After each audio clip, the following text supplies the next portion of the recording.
Max Verstappen silences Silverstone to claim pole position for the British Grand Prix, but Ferrari remain the team on everyone's lips for victory on Sunday. From Racing News 365, my name is Nick Golding, and I'm delighted to be joined, as always, by lead editor Ian Parks. Ian, where else do we begin other than with the four-time world champion?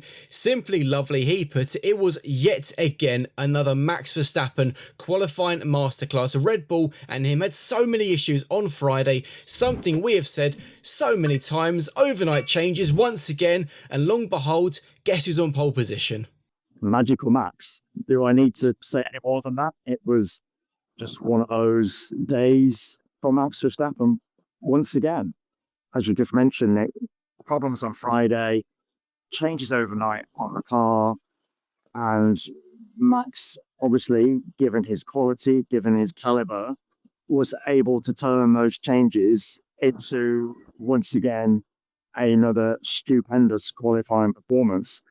In fairness, it was looking like it was going to be a shootout between the McLarens, between the Ferraris, with Max just there or thereabouts, nipping away at the heels of those guys. But at no stage, I got the sense anyway, did it lend itself to suggesting that Max was actually going to steal the pole position from either of those two teams and those four drivers within those two teams. But with what proved to be the very last lap of the top 10 shootout, with Oscar Piastri on a provisional pole, following what was a brilliant sub 75 second lap, 85 seconds, sorry, sub 85 second lap around here. And he absolutely nailed it. It was superb from Max Verstappen. That's all you can say. Just another super Max masterstroke. Before we move on to McLaren, who obviously start in second and third, do you want to briefly explain where exactly you are? Because for those watching this video, might be wondering, what are those spectacular cars behind you? These cars behind me are the cars used for Pirelli's hot laps. So as you can see, a wide range of cars, and guests come along, Pirelli dish out the passes, and they get a range of drivers to give those lucky folk a super hot lap of Silverstone. And in fairness, we've had the conditions over these past few days, dry for the most part, little sprinklings of rain, very, very light. It never quite materialized. But yes, anybody that is lucky enough to get a lap in one of these, then they are very fortunate indeed. But yes, super array of cars behind me. Let's discuss the McLaren boys. Of course, Oscar Piastri starting in second, Lando Norris in third. And as you mentioned, it wasn't a clear-cut McLaren duel for pole position. They had their work cut out and, of course, didn't get pole in the end. And it's fair to say as well, listening to comments from Andrea Stella, McLaren expect a really big fight, should I say, on Sunday. Because of the pace that Red Bull and Max Verstappen, obviously in particular, showed. They'd set the car up in such a way that naturally, yes, it's lent itself to being super quick down the straights. We've got a data overview that shows Max, Oscar, and Lando in terms of who was quickest where on the circuit. And the amount of blue, particularly in the real high-speed sectors of Silverstone, is quite astonishing. Very little Lando, very little Oscar. So Max has really got it nailed in terms of pace, as I say, on those real high-speed parts of the circuit. Now, has he got the race pace? That's the question that is going to be the dominant one going into the weekend. Can he produce that one-lap qualifying super show into the consistency needed over the full Grand Prix? Or has McLaren got it? Has Ferrari got it? They were a little disappointing in the end in terms of their translating the pace that we saw, that we knew they got in that car. Lewis Hamilton in particular, one small error late in his lap, a slight twitch of the car, and that really cost him the possibility of being on that front row alongside Max Verstappen, because for a while it looked like Ferrari was really going to be the main threat to the McLarens in particular. But as in the end, it didn't transpire. And surprisingly, George Russell threw himself right into the fray by landing fourth, pushing the Ferraris of Lewis Hamilton and Charles Leclerc into 5th and 6th. It was a big surprise performance from George, who Mercedes had looked really nowhere all weekend. So who knows what he can do on Sunday. Very quickly, Ian, before we discuss the Ferrari boys, who, like you said, were a bit disappointing, something which kept coming up from drivers and Andrea Stella post qualifying was that despite the fact from what we've seen, the radar looks like it's going to be a dry Sunday afternoon, maybe some light showers in the morning. So many people keep on saying there could be rain on Sunday. Where are they getting their forecasts from?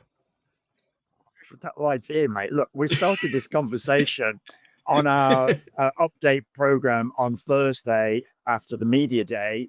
And I said, look, I'm sticking with the Met Office because that's the national forecaster for the UK.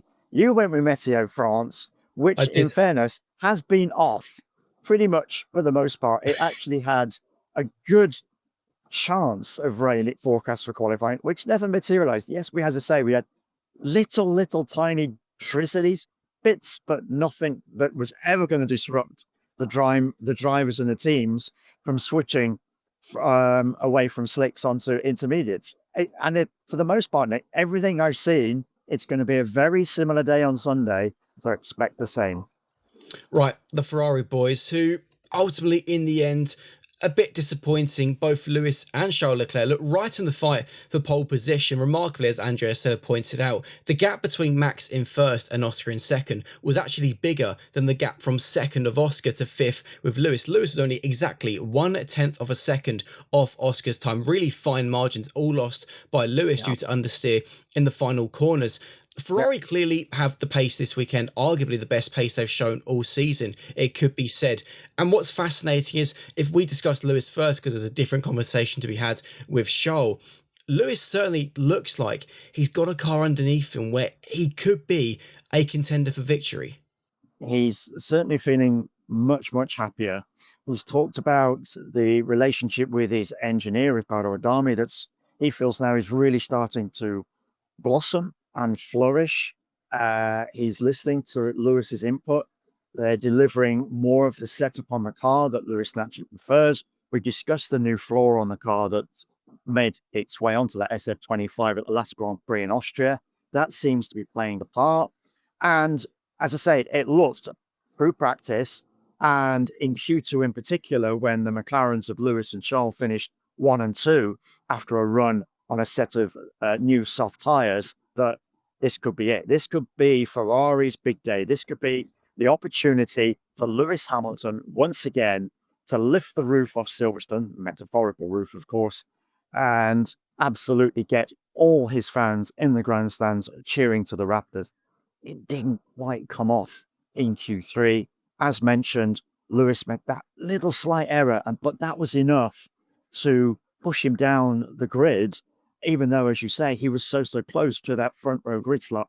And Charles Leclerc, again, he didn't quite look up his car in that second Q3 run.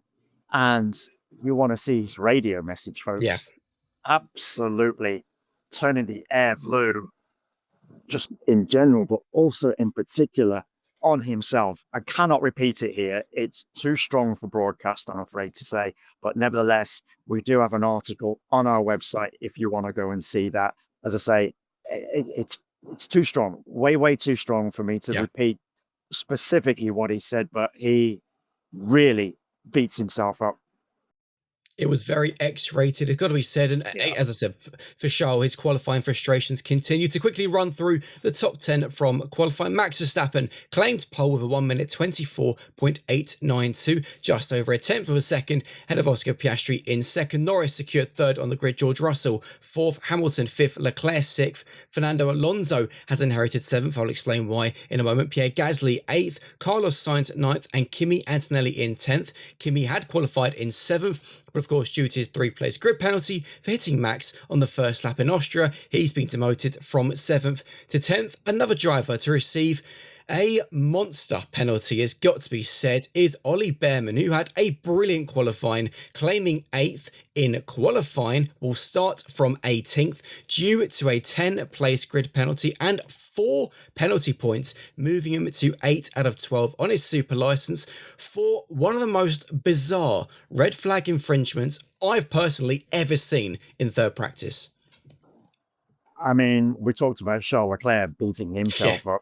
Ollie Bearman must be pig sick today because, as you say, he had a great car underneath him. He talked about it as well post qualifying being the best he's felt in that Haas all season. Just to explain, folks, there's a real late red flag in the session for a Gabriel Bortoleto crash in his fake. On his way back into the pits following that, somewhat strangely, Oliver Bearman just decided to speed up in the pit lane. Because his brakes were cold on that car, because he obviously had to slow down, hit the brakes, car spun, crashed into a barrier on his right-hand side, dislodged the front wing. The stewards took a really dim view of that one because why on earth would you decide to speed up in the pit lane? The stewards actually found that his entry into the pit lane on that occasion was quicker than something he'd done earlier in the session in FP3. So, huge penalty, 10 places, as Nick has said, but 4 penalty points on his license. The reason being, naturally, it was a severe incident. This was the second red flag infringement by Ollie in the past 5 Grand Prix, because if you recall, he was under the 10-place grid penalty in the Monaco Grand Prix for overtaking under red flags on that occasion, Carlos Sainz. So the fact that it's 2 in 5, 2 incidents in 5 Grand Prix, on this occasion, hefty chunk of 4 penalty points on his license. And as you mentioned, it 8 in 12 now. He's got to be very careful. He's going to be treading a fine line for a little while. He's not going to want to add anything more because that's then going to start to put him under pressure of a race ban should that pressure occur later in the season. But yes, real silly boy from Ollie Bearman because he had the car today and he delivered superbly in qualifying. At least he's mitigated some of the damage by starting 18th, but it's a long way back from there. For certain. Something we've got to quickly discuss before my voice completely gives up for some reason is Mr. Franco Colapinto, who will start in Plum last. Crashed in Q1, managed to get going again before being told to stop, resulting in the first in a red flag in Q1, resulting in a picture I don't think I have ever seen. Flavio Briatore with his hands in his head. Oh, his head in his hands. Head in his hands right around it, my bad. Yeah, it was highly unusual for Flavio. I was having a chat with someone on the way to do this video in the paddock, and I won't name them, but they mentioned that Flavio Briatore is not the kind of guy to display that kind of emotion. So it was really unusual to see him in that state, where, as you say, with his head in his hands, because he's put so much faith, so much store in Franco Colapinto. He made a real big deal of wanting Franco in the team, got him on loan from Williams, as we know. And obviously, after the 6 races, when Flavio felt that Jack Doohan wasn't quite doing enough, put Franco in the car, and it's been a struggle. Let's put it that way for Franco. He's really not done anything over and above that you would suggest is good enough to keep him in that car going forward. And you feel now for Flavio Briatore has got a real big decision to make post this Grand Prix. We do have 2 weekends off before the next race in Belgium. Will there now be another driver change at Alpine for that race at Spa-Francorchamps? And to our viewers, let us know in the comments below whether you think Franco Colapinto will still be in the car come the Belgian Grand Prix. And of course, let us know as well who you think is going to claim victory in the British Grand Prix. I think it is a very difficult one to predict. Ian, amazing stuff. As always, maybe see if you can have a go in one of those cars behind you. From myself and nice. Ian, it'd be very nice. This will be the latest episode of the F1 Update. Join us after the race on Sunday to see what went on. Please do smash the like button, subscribe to the channel, and we will see you later. Bye, guys. Take care as always, folks.